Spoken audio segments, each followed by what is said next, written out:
I was lucky. I found something early that turned me on. But you don't want to take a job just for the money.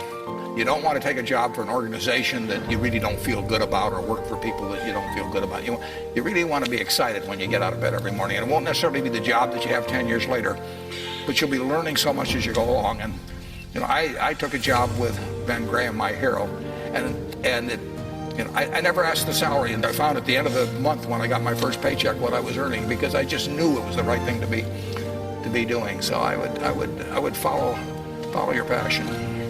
You're going to make mistakes in life. I mean, there's no question about it. You don't want to make them on the big decisions, who you marry and some things like that. So there's no way I'm going to make a lot of business and investment decisions without making some mistakes. I may try to minimize them. I don't dwell on them at all. I don't look back. The biggest mistakes are the ones that actually don't show up. They're the mistakes of omission rather than commission. We've never lost that much money on any one investment. But it's the things that I knew enough to do that I didn't do.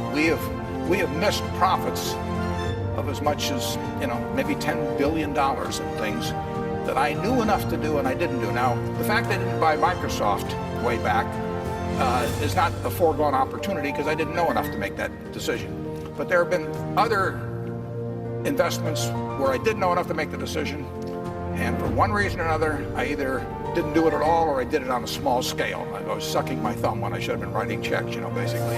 And those don't show up.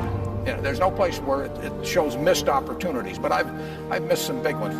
The triumphs in life are partly triumphs because you know that everything isn't going to be a triumph.